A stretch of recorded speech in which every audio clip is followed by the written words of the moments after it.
VeriScope News. Verified news, clear context. This is your December 2025 U.S. International Trade Report. We focus on verified data. We focus on structure. We focus on clarity. Today's report covers the U.S. goods and services trade balance for December 2025 and the full calendar year 2025. The data were released at 8:30 a.m. Eastern Time on February 19, 2026. The source is the U.S. Bureau of Economic Analysis and the U.S. Census Bureau. Major financial media reported figures that align with the official release. We begin with context. International trade measures the value of goods and services the United States sells to other countries and the value it purchases from them. Exports represent sales abroad. Imports represent purchases from abroad. The trade balance equals exports minus imports. When imports exceed exports, the result is a trade deficit. When exports exceed imports, the result is a trade surplus.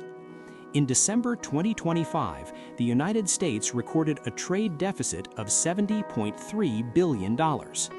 In November 2025, the revised deficit was $53.0 billion. The difference between those 2 months equals $17.3 billion. 70.3 minus 53.0 equals $17.3 billion. The deficit widened by $17.3 billion month over month. November data were revised. The originally published November deficit was $56.7 billion. The revised November figure is $53.0 billion. 53.0 minus 56.7 equals negative $3.7 billion. The November deficit was revised lower by $3.7 billion. Both exports and imports increased in December. The trade balance reflects the difference between total exports and total imports. For the full calendar year 2025, the goods and services trade deficit totaled $901.5 billion. All figures are seasonally adjusted. Goods trade data are compiled by the U.S. Census Bureau. Services trade data are compiled by the Bureau of Economic Analysis. The release includes revisions to prior months based on updated source data. Reuters reported the December deficit at $70.3 billion. Bloomberg reported the December deficit at $70.3 billion. The reported figures align with the official government release. Media alignment is confirmed. Now we examine what this means in structural terms. A trade deficit of $70.3 billion means that in December, the United States imported $70.3 billion more in goods and services than it exported. The widening from November indicates that the gap between imports and exports increased. An increase in both exports and imports suggests expanding trade activity overall. However, imports increased by a larger amount than exports. That larger increase drove the wider deficit. Over the past decade, the U.S. has frequently recorded trade deficits. In many years, monthly deficits have ranged between $40 billion and $80 billion. During periods of strong domestic demand, imports often rise. During periods of global demand growth, exports often rise. The balance between these two forces determines the trade result. In 2025, the annual deficit totaled $901.5 billion. That figure represents the cumulative difference between exports and imports across 12 months. To understand this number, it helps to compare it to historical ranges. Over the past 10 years, annual U.S. trade deficits have generally ranged between $500 billion and $1 trillion. The 2025 total falls within that range. The deficit does not measure economic strength or weakness on its own. It measures the balance between domestic demand and foreign demand for U.S. output. When households and businesses purchase more imported goods, imports rise. When foreign consumers and businesses purchase more U.S. goods and services, exports rise. The trade report captures these flows. Now we examine impact areas. First, households. When imports increase, it often reflects consumer purchases of foreign-produced goods. These goods may include electronics, vehicles, apparel, and household products. An increase in imports can indicate steady consumer spending. It can also reflect price differences between domestic and foreign products. If the US dollar remains strong, imported goods can become relatively less expensive. When exports increase, it supports US producers selling abroad.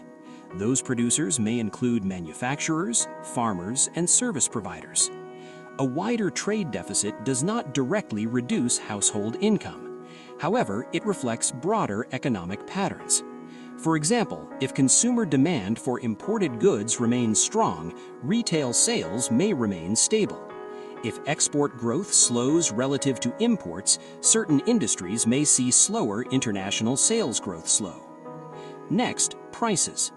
Trade flows can affect price levels. Imports can increase supply in domestic markets.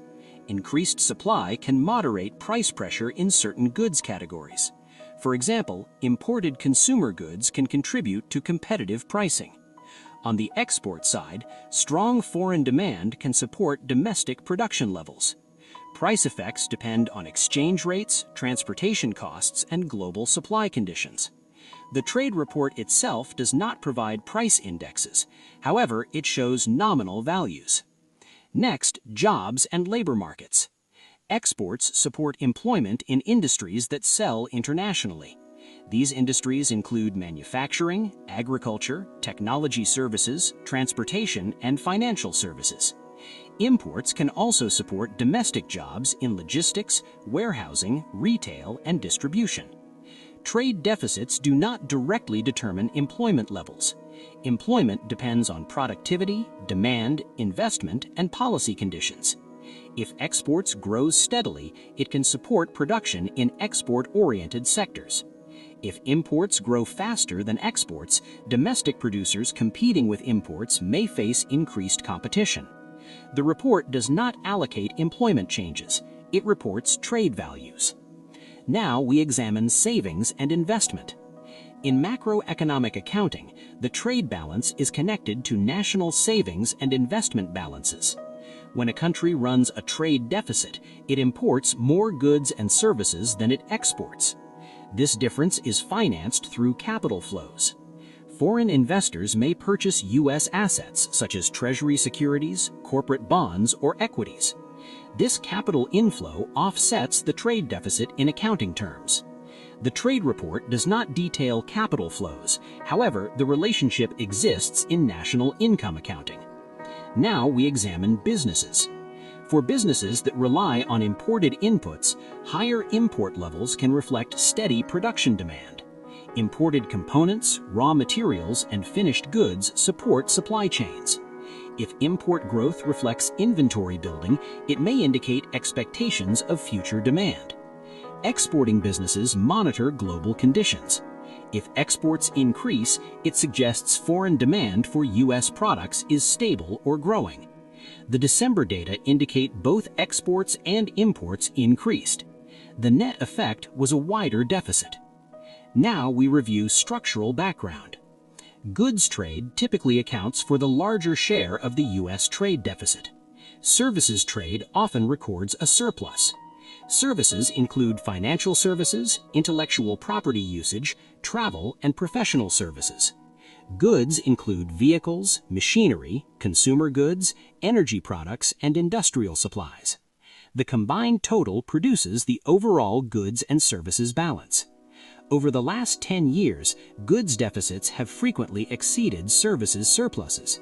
That structural pattern contributes to the overall deficit. Seasonal adjustment is applied to remove recurring calendar effects. For example, retail imports often increase before holiday seasons. Agricultural exports often follow harvest cycles. Seasonal adjustment allows month-to-month comparison without recurring seasonal distortions. Revisions occur when complete source data become available. customs documentation and service sector surveys are updated over time. The November revision of -$3.7 billion reflects this standard process. The timing of the release is consistent. Trade reports are typically released at 8:30 a.m. Eastern Time. Market participants review the figures upon release. Media outlets confirm figures against official releases. In this case, Reuters and Bloomberg reported figures that match the official numbers. That alignment supports verification. Now we summarize key figures clearly. December 2025 trade deficit $70.3 billion. Revised November 2025 trade deficit $53.0 billion. Month-over-month change increase of $17.3 billion. Revision to November -$3.7 billion. Month-to-month change increase of $17.3 billion. Revision to November -$3.7 billion. Full year 2025 trade deficit $901.5 billion. Both exports and imports increased in December. All figures are seasonally adjusted. Data sources: U.S. Bureau of Economic Analysis and U.S. Census Bureau.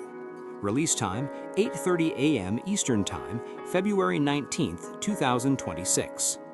This report provides verified data without interpretation beyond the figures. Trade balances are one component of the broader economic picture.